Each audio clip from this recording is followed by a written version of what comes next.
Welcome to the Real Estate Marathon Podcast, your guide in the race to financial freedom through real estate investing and sound financial practices. This podcast is for anyone interested in learning more about real estate investing, personal finances, and a new take on traditional retirement.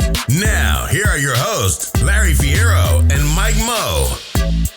What's going on, everybody? This is Larry Fiero, host of the Real Estate Marathon Podcast with your Monday morning motivation edition. I'm flying solo today. My buddy and good friend, co-host Mike Moe is actually on vacation this week, taking advantage of some of the benefits that real estate has afforded him.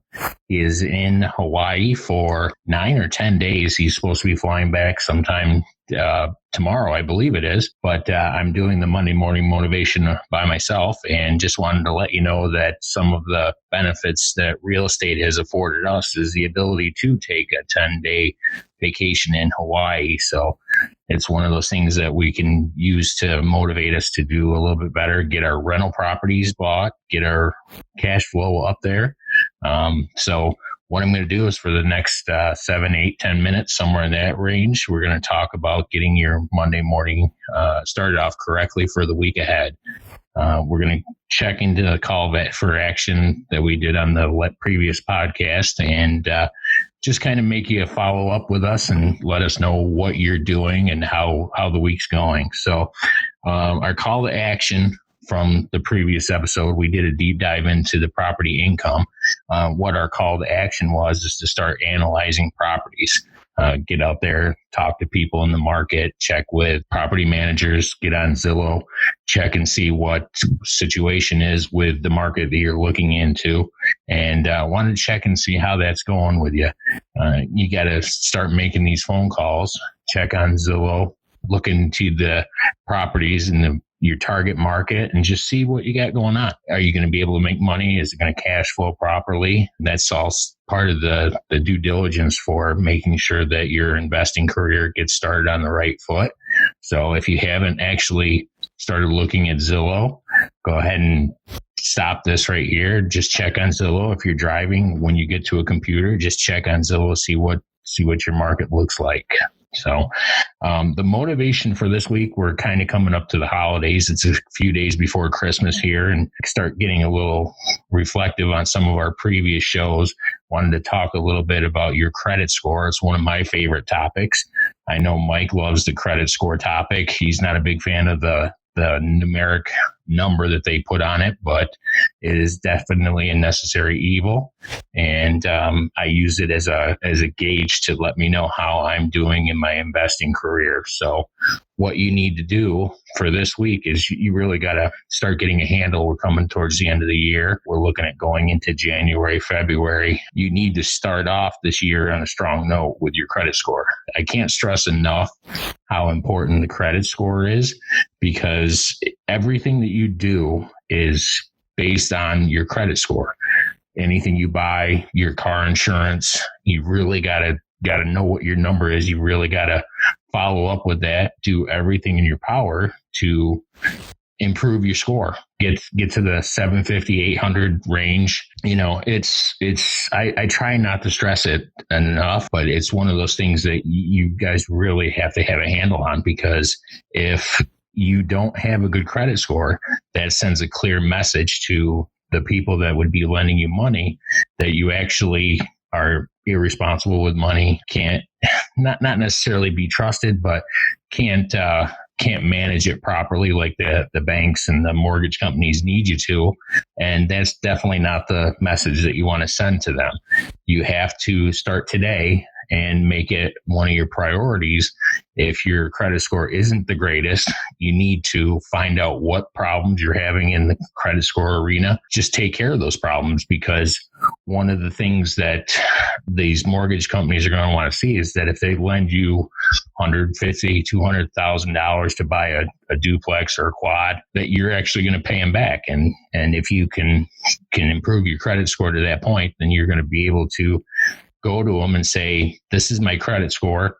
I'm trustworthy with money. I know how to handle my money, financially responsible. I use sound financial practices. Just trust me with the money, because it's a sure win, because you're going to be getting your money back. So what I need you to do is start the new season, start the new year. I generally recommend people start with annualcreditreport.com. Go to that credit website, and you're going to type in your information. You're going to get all 3 copies of your credit scores, credit reports from all 3 of the big ones, TransUnion, Equifax, and Experian. And then just go through it. Look for any kind of discrepancies, look for any wrong information, and then you have to go through and dispute anything that's incorrect on your credit scores. And that's a good first step. And if you find inaccuracies where you know that it's not you, the bill on there is being reported incorrectly, you didn't take out this loan for something, any number of things. I read a report once that said that a majority of credit reports out there have some sort of informational inaccuracy, if you will, errors that you need to fix. And the only person that cares about your credit score is you, because most of the people can't get access to it. And the credit reporting agencies, they're not going to remove it unless they're told or notified that your credit score is incorrect. What you need to do is go to that annualcreditreport.com, print out all of your credit scores. They're usually,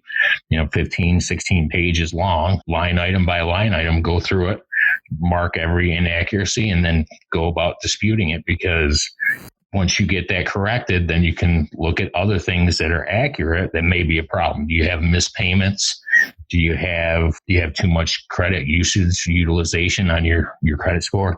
But that's a good first step. If you start that before Christmas, and this is the time of year during Christmas and New Year's and the holiday season that people they may spend a little too much on credit cards and things like that. You have to be cognizant of the fact that if you charge over 30% of your credit limit, that your credit score is going to take a fairly big hit on your number, because you really have to stay below that 30%. And a lot of times the holiday season, people have a tendency to overindulge. If you can avoid overindulging, pay for your holiday stuff with cash, or, limit the amount of money that you spend on the holidays, that would go a long way to keeping your credit score right where you need to be. And it's one of those things that I'm a big proponent of, because the better your credit score is, the less money you're going to pay for the money that you borrow.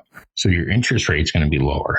And that's basically it. I would start that this week. Take a look at the annualcreditreport.com starting this morning. Get to a computer, sequester yourself for a couple of minutes, and just go through them line item by line item. Every single one of your reports you have to make sure, because different reports are going to have different accounts on them, and they don't all report the same. So that's one thing that I would say to start the new year. You really got to get a handle on your credit score. Kind of doing a little bit of a preview for our episode coming up this Thursday. We did a deep dive into the income of rental property on the last episode. This coming episode, we're going to be doing a deep dive into the expenses. You can improve the return on investment of a rental property in a couple of different ways. You can increase the income, find out more ways to improve the income, the return on your investment. You can also cut expenses. So on the one side, raise the money you're making.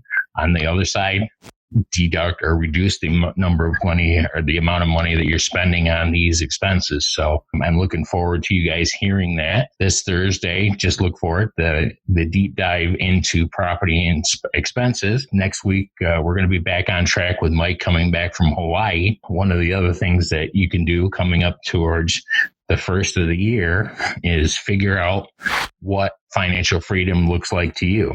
Is traveling to Hawaii for 10 days, is that an important part of what you want to do once you achieve enough cash flow to cover your weekly paycheck? And once you can leave your W-2 job, what does financial freedom look like to you? More time with your children, more time with your family. If you like to travel, it could be, it's a personal decision, a personal choice, but I think everybody needs to sit there and say, this is what my why is, and go from there. Well, that's everything I've got. Hopefully you guys have a great week. Get it started on the right foot. Get to annualcreditreport.com, assess your situation, and we'll talk to you again on Thursday. You guys have a good night. Thanks. Bye. Thanks for listening to the Real Estate Marathon Podcast. If you found value in any of the content from this show, consider supporting us in the following ways. Subscribe to the Real Estate Marathon Podcast. Leave a rating and review. Continue the conversation with like-minded individuals on social media by heading over to the Real Estate Marathon Podcast Facebook group or follow us on Instagram and Twitter at Real Estate Marathon Podcast.